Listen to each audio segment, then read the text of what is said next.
Siréli Makala encore frappé.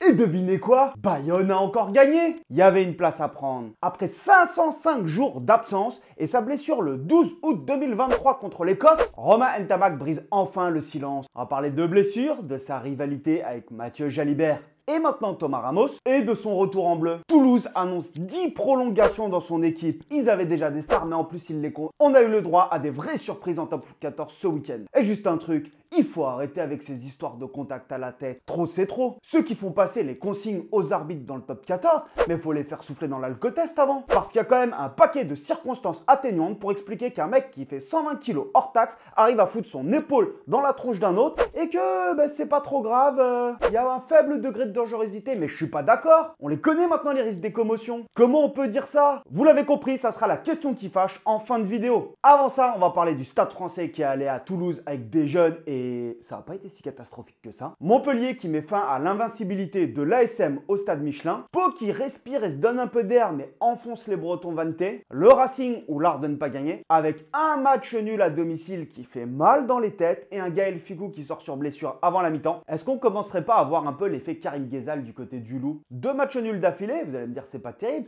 mais il y en a un quand même c'est contre Toulouse et l'autre tu vas faire match nul à la MM Arena du Racing. Ça reste 4 points de prix. L'UBB bat La Rochelle dans un match bien moche et Maxime Lucu s'excuse. L'USAP sort La Rochelle. C'est le dernier débrief de l'année 2024 et si le contenu que je t'ai proposé sur cette chaîne t'a plu au cours de l'année, n'hésite pas à t'abonner, à lâcher ton meilleur pouce bleu parce que là on va avoir le tournoi destination qui arrive et on peut se donner les moyens de rêver peut-être cette année.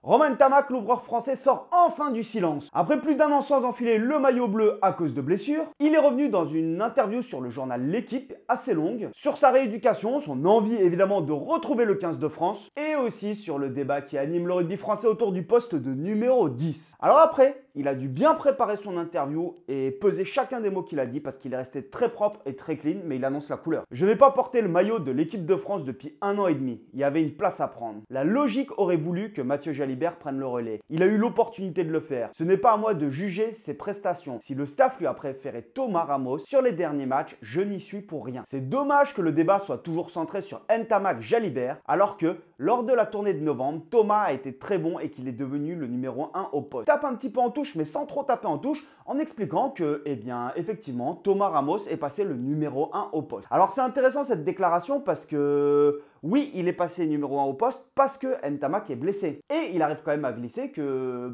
lui, il donne satisfaction au poste et que Jalibert, a priori, n'a pas donné satisfaction. Alors après, cette interview, il l'a fait, moi c'est ce que j'ai apprécié, avec énormément d'humilité. Alors que les mecs, quand même, à ce niveau-là, ils ont un ego surdimensionné. C'est normal. Si t'es là, c'est que t'es meilleur que les autres. Mais tu peux pas arriver dans un sport collectif en disant, écoutez, moi, je suis pas là depuis 500 jours, mais par contre, je reviens et c'est moi le patron. T'imagines comment tu serais perçu par les autres et même par l'opinion publique? Après, on le sait, il semble être devant Jalibert. Mais moi, la question que je me pose maintenant, c'est est-ce que dans la tête de Galtier, parce qu'on n'est pas à sa place, c'est pas Ramos le numéro 1? Parce que quand tu vois la prestation de Ntamak ce week-end contre le Stade Français, alors oui, il faut pas juger sur un seul match.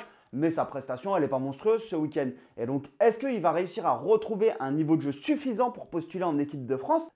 C'est une vraie question. Toulouse a annoncé la prolongation de 10 contrats dans leur effectif. Roumat, Jelonche, Meafou, Chocobares, Kinghorn, Capuzzo et le meilleur troisième ligne anglais, Jack Willis. Imaginez si Jack Willis, le meilleur troisième ligne anglais, jouait pour la France lors de la Coupe du Monde 2027. Comment ça serait possible? Pour ça, il devrait remplir une des conditions suivantes. Naître en France, raté, il est né à Reading. Avoir un parent ou un grand-parent français, raté encore une fois. Résider pendant 3 ans consécutifs en France. La résidence serait donc la clé. Il est arrivé en 2022 à Toulouse et il a prolongé jusqu'en 2029. S'il reste, il pourrait être éligible dès 2025. Il aurait pu être, parce que malheureusement, ça n'arrivera pas. Willis a déjà 15 sélections pour le 15 de la Rose. Ça, c'est un fait. Les règles internationales de World Rugby stipulent qu'un joueur ne peut changer de sélection qu'à partir du moment où il a joué pour une sélection, il ne peut jouer pour une autre sélection que s'il a un parent d'origine de la sélection à laquelle il veut appartenir. Aucun un membre de la famille de Jack Willis né français, alors il reste une option peut-être pour le voir un jour porter le maillot bleu. Parce que même s'il reste jusqu'en 2029 à Toulouse, comme son contrat le stipule, eh bien il ne pourra pas jouer pour l'équipe de France. Sauf si il se trouve une femme française et qu'il se marie. Au bout de 4 ans, il a le droit de demander la nationalité française. Après, on va pas se leurrer, on est outillé en 3e ligne. Sur les news, je saute un peu du coq à l'âne sur les transferts pour clôturer. Comme tu l'as vu, on a le Laurent Travers qui va partir à Bayonne. À partir du moment où Grégory Pata fait quand même un taf monstrueux à Bayonne,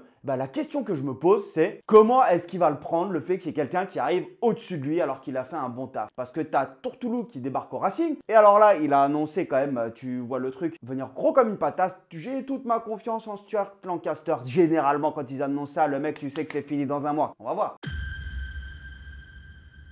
La note de la journée pour moi, désolé tout le monde, je mets un petit 2 sur 5. On a eu des résultats qu'on n'attendait pas, évidemment avec des surprises. Mais en termes de jeu, on s'est fait chier. Après, c'est le dernier week-end de décembre, les mecs ils sont à moitié sur les fêtes en famille, il fait froid. Ouais, franchement, on s'est pas régalé, hein. Pas beaucoup de passes, c'était pas du grand jeu. Mais d'un côté, t'as l'impression que c'était Sleepy Hollow sur certains terrains.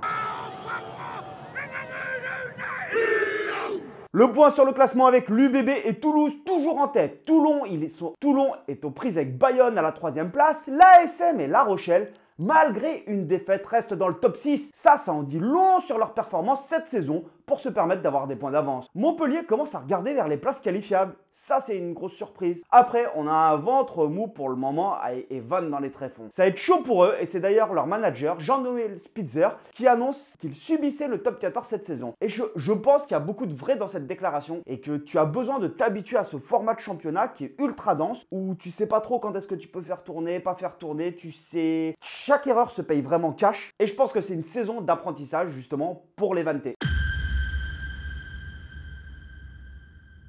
Le premier, c'est Stuart Hogg. Il a brillé avec sa performance avec Montpellier. Il a commencé le match à l'ouverture et il est passé ensuite à l'arrière. Moi, ça me fait plaisir de le voir passer à l'arrière puisque c'est un joueur qui aime beaucoup porter le ballon. On a l'habitude de le revoir avec l'équipe d'Écosse qui remonte les ballons. Et à l'ouverture, bien sûr qu'il peut jouer à l'ouverture. Il a toutes les qualités pour, mais on a envie de le voir porter le ballon. Il a été chirurgical au pied et c'est ce que son entraîneur a dit. C'est un joueur qui nous apporte énormément sur le terrain et en dehors. Le second, c'est Matteo Carreras avec l'Aviron Bayonnais. Il a eu des crochets dévastateurs. Il a mis la défense Castres vraiment en difficulté. Il a cassé 12 plaquages, il a fait 8 courses avec ballon. Et franchement, moi, ça me fait zizir pour Bayonne. Et les derniers MVP pour moi, et je mets la seconde ligne parisienne avec Azagog et Van der Meij. Ils ont fait une partie remarquable contre Toulouse. Alors, Azagog, il met un essai. Alors, franchement, il a été juste monstrueux sur son essai. J'ai l'impression d'ailleurs qu'il s'est vachement athlétisé. Et l'autre, Van der Meij, c'est juste un monstre. Il a 25 ans, fait 2 mètres et 140 kilos. Il est sud-africain, dans la belle lignée des deuxième ligne sud-africain. Il est arrivé à Paris il y a 4 ans. Et au début, il n'était pas tout le temps titulaire. C'est-à-dire que sur ses 3 premières saisons, je crois qu'il a 7 titularisation sur 22 matchs et quand je l'avais vu je m'étais dit ok c'est un beau bébé mais comme il y en a plein dans le rugby il pèse pas énormément non plus sur les matchs et alors là il t'a fait une partie monstrueuse et j'ai l'impression qu'il a vraiment pris en maturité et en coffre pour réaliser des prestations comme ça et en fait répéter des efforts parce que quand tu fais 140 kilos faut être capable de les répéter tu vois les efforts qui sont longs avec les courses les intensités courues combattues mais alors là 10 titularisations sur 12 matchs et dans le combat un régal.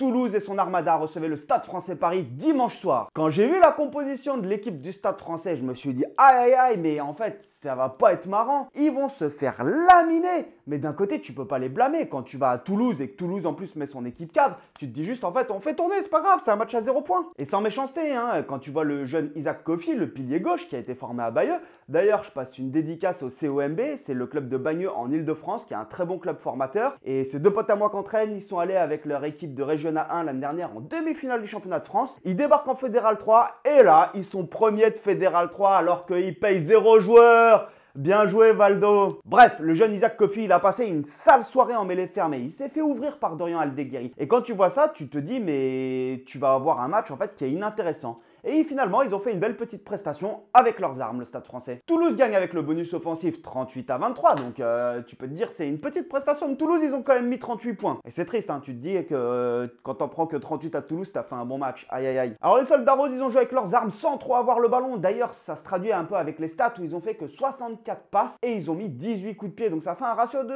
1 coup de pied pour 3 ballons joués. Du côté de Toulouse, t'es à 142 passes, donc c'est un ratio qui est un petit peu plus élevé, mais c'est pas le match de l'année. Et donc moi je vais quand même mettre le Stade Français dans les flops. Sur l'UBB Toulon, est-ce que tu as déjà vu Sleepy Hollow? Bah, eh bien, c'est juste le décor qu'il y avait à Chabandelmas samedi soir. Un gros brouillard qui a un petit peu ruiné les velléités de jeu des deux équipes. L'UBB s'impose 21-17 contre Toulon dans un match qui ne restera pas dans les annales. Mais c'est encore une victoire de l'UBB et c'est ce que Nicolas Deporter y dit. Pour finir dans le top 2, il faut gagner des matchs comme ça. On a su le faire et c'est très positif. De son côté, Pierre Mignoni, lui, le manager de Toulon, il reste confiant malgré la défaite. Il ne me semble pas qu'on soit 10 longueurs derrière Bordeaux. On aurait pu faire un hold-up à la fin. Et Yannick Bru, le manager de l'UBB, qui pour moi a été très bon dans sa déclaration, c'est-à-dire que c'est ce qu'il dit, ok, on gagne, on est peut-être premier ou deuxième, mais en fait c'est pas ce qui compte. À la fin, pour aller jusqu'au bout, il n'y a que peu de matchs qu'il faut gagner, et donc ça sert à rien de s'enflammer sur un match comme ça. Après, une victoire, ça fait toujours du bien. En revanche, côté jeu, il y a une décision que les Toulonnais prennent et que je ne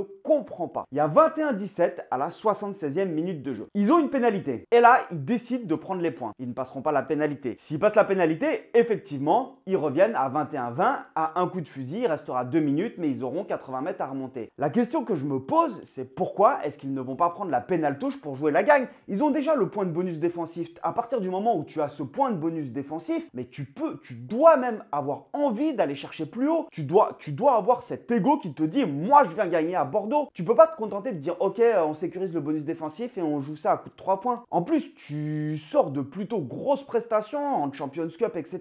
Et en fait, ils ont toutes les armes pour aller chercher cette victoire et ils n'y vont pas. Et ça, c'est quelque chose que je comprends pas. Dis-le moi dans les commentaires si tu as une explication plausible pour ça. Parce que Toulon, pour moi, ils doivent aller chercher en fait cette victoire à Bordeaux. Ils doivent se donner les moyens. Soit tu perds le match avec le point de bonus défensif, ou soit tu vas chercher la victoire. Montpellier a débarqué au stade Marcel Michelin et a tout simplement fait tomber les jaunards. Une victoire à l'arraché, 18-22. Et pourtant, Clermont avait très bien commencé avec 2 essais de Fourcade en première mi-temps. Et quand tu regardes cette première mi-temps, tu te dis, mais ça y est, on retrouve l'ASM qui va te mâcher. Et tu sais très bien que l'ASM, ils sont capables de t'envoyer en fait du jeu et de te mettre le bonus offensif. C'est ce qu'ils font à domicile. Et t'as Cobus Renac qui, juste avant la pause, cale un essai et qui laisse son essai dans le coup. Ils sont vicieux, ces Sud-Africains. Côté Clermontois, évidemment, c'est un petit peu la douche froide. Parce qu'ils sortaient de 2 grosses prestations au Leinster et à La Rochelle, où tu te dis, ok, c'est des prestations qui sont solides, ça va pouvoir enchaîner proprement. Et en fait, cette défaite, elle annule tout. D'ailleurs, c'est ce que Christophe Furios s'est dit, on prend un coup sur la tête. Montpellier est propulsé à la 7e place du classement, et il regarde maintenant plus vers le bas du classement et la relégation, parce qu'il faut quand même pas oublier qu'ils jouaient l'Access Match pour descendre l'année dernière, mais il regarde les places qualificatives. Et ça commence, c'est ce que dit l'entraîneur de Montpellier, à devenir un objectif dans leur tête. Et j'ai hâte de voir ce que ça a donné la semaine prochaine, parce qu'ils reçoivent Bayonne, et Bayonne qui marche un peu sur l'eau. Bayonne s'est imposé 33-12 face à Castres dans un match qui parfois a été brouillon. Le match a été serré jusqu'à la mi-temps, jusqu'à la 60e, et ensuite quand Camille Lopez est rentré, le match se décante progressivement. Et c'est ce que d'ailleurs l'intéressé il dit, c'est que nous n'avons pas pris le large au score, mais nous avons tenté, c'est notre philosophie. Ce soir, on consolide la place dans les 6, mais je mets un bémol car nous ne sommes qu'à la mi-championnat. Alors côté Castres, c'est un flop forcément parce qu'ils enchaînent une 3e défaite consécutive. Pour Bayonne, c'est encore un top. Et surtout, moi, ce que j'apprécie, alors je parle beaucoup de Bayonne parce que justement, je trouve qu'ils ont réussi à construire une équipe avec des anciens qui ont beaucoup d'expérience et des jeunes. Et leur recrutement, en fait, je le trouve tout simplement merveilleux. Le Joris Second, Camille Lopez ensemble à l'ouverture, bah, je trouve que c'est ultra complémentaire. Pau s'impose avec style face à Vannes, 48-24. Les Bretons sont parfaits dans les 15 premières minutes, ils mènent 7-0 et derrière ils sont un petit peu totalement plantés. Ils ont fait pas mal d'erreurs et notamment au pied, ce qui a laissé les Palois revenir et ensuite ils ont totalement sombré. C'est ce que Sacha Zegueri disait, c'était le match de la mort et ils ont répondu présent. Et donc solide pour Pau et dommage pour Vannes. On passe au Racing contre le Loup. Le Racing qui pensait tenir sa victoire et finalement le Loup égalise à la dernière minute. Un match spectaculaire 25-25. C'est un scénario qui est frustrant pour les Racingman. Ouais, tout avait bien commencé pour eux. Ils ouvrent le score à la 16e minute avec Gaël Ficou, Cameron Woki qui marque derrière, Henri Arundel qui met le 3e essai à la 32e minute. Ils ont le bonus offensif à la 32e minute. Tu te dis, ils vont leur rouler dessus. Ils ont retrouvé leur stade sur synthétique, ça va à 10 000, mais vas-y, feu. Et finalement, le Loup, à coup de 3 points, il reste dans le match. Et à la mi-temps, il y a 19-12. Donc, à la mi-temps, le Racing a le bonus offensif, mais il reste à 7 points du Loup. C'est-à-dire qu'avec leur indiscipline, c'est 3 points, 3 points, 3 points. Et ils prennent plein de cartons encore, le Racing, c'est pas possible. Et à coup de faute, c'est Semir Adradra qui score à la 75e minute pour égaliser. Et là, tout le monde se dit, ça sent le Racing. Ça sent le Roussi. Nolan Le Garec redonne l'avantage au Racing. Et là, ils sécurisent pas leur sortie de camp. Et pénalité, match nul. Faut quand même te dire que le Racing sur ce match prend 17 pénalités, c'est juste énorme. Et c'est ce que Dylan Cretin il dit, on n'a jamais lâché, on y a cru jusqu'au bout. Et ouais. Et donc c'est un petit peu la question, est-ce que c'est possible que ça soit l'effet Karim Ghezal, puisque les joueurs sont les mêmes qu'avant? En revanche, je pense qu'il amène ce côté confiance, et je crois que c'est même lui qui le dit dans une interview, où en fait les mecs ont besoin de confiance, et plus tu vas leur donner confiance, plus ils vont tenter et réussir, parce que t'as Baptiste Couillou, il fait des matchs, il est juste énorme. Par contre, moi je dis que ça pue du zboob pour Stuart Lancaster. Et la question que je me pose, c'est si quelqu'un a des nouvelles, est-ce que Gaël Fickou en a des nouvelles et on sait pourquoi est-ce qu'il est sorti avant la mi-temps? Et maintenant, la question qui fâche. Est-il possible d'arrêter de trouver des circonstances atténuantes pour les plaquages hauts? Dès qu'il y a un contact épaule-tête, que ça soit sifflé, volontaire ou non. Alors attention, je ne suis pas du tout là pour blâmer les arbitres, parce que les arbitres, eux, ils appliquent le règlement et un protocole qui est très strict avec des arbres décisionnels où en fait chaque décision, en fait tu as des paramètres décisionnels qui font que tu vas orienter ta décision et à des moments tu as des petits nœuds où c'est toi qui choisis, mais c'est très strict. Et ce qui me dérange, c'est qu'il y a une telle différence entre ce qu'on annonce vouloir protéger les joueurs et la réalité, mais que en fait tu sais plus quoi penser. Prenons ces deux décisions arbitrales. D'un côté, le match entre l'USAP et La Rochelle, à la 7e minute de jeu, il y a un contact à la tête qui est évident. De l'autre, le Loup face au Racing avec un plaquage de Tao où l'épaule de Tao termine dans la tronche du mec, et dans les deux cas, une simple pénalité. Pas de carton jaune et encore moins de rouge. Juste une petite tape sur les doigts comme si ces gestes, ils avaient le droit de passer sous les radars. Mais sérieusement, qu'est-ce qu'on attend pour appliquer le règlement de façon plus stricte et uniforme? Tu veux plus de place et plus d'espace sur les terrains, mais mets des cartons rouges, ouais, ça va déséquilibrer les matchs, parce que ça va peut-être terminer à 14 contre 13, mais il y aura de l'espace, tu auras plus de spectacle. Les contacts à la tête, c'est pas simplement des petits accidents qui sont sans danger, comme on le dit. C'est des actions qui mettent en danger l'intégrité physique des joueurs sur le long terme. J'ai fait la vidéo là sur les KO. En fait, c'est juste hallucinant. Alors pourquoi est-ce qu'on cherche des excuses? Ah oui, mais le porteur de balle a glissé, il a changé de direction, mais faut arrêter. Ces arguments, c'est devenu un peu des bouées de sauvetage pour éviter de prendre des décisions fermes. Et ces décisions incohérentes, elles envoient un message qui est trouble, clairement. Tant que c'est pas trop flagrant ou médiatique, ça passe. Et en fait, ça sème la confusion totale sur la perception du spectateur. Elles alimentent la confusion et la frustration du public. C'est-à-dire qu'au bout d'un moment, tu sais plus. Tu sais plus, tu as un contact à la tête et puis un coup c'est pénalité, un coup c'est carton jaune, un coup c'est carton rouge. On n'arrive plus à comprendre la nuance des règles. Et on parle même pas de l'image que ça renvoie aux amateurs, c'est-à-dire que les amateurs, les parents ou n'importe qui va voir des contacts à la tête comme ça. Franchement, tu vois ça, tu te dis mon fils va pas jouer au rugby. Non, on n'y va pas. En fait, si c'est banalisé dans les catégories à plus haut niveau, comment est-ce qu'on veut que ça soit pas banalisé sur les catégories amateurs? Alors je sais, je suis assez virulent là-dessus, mais quand tu vois les effets des commotions,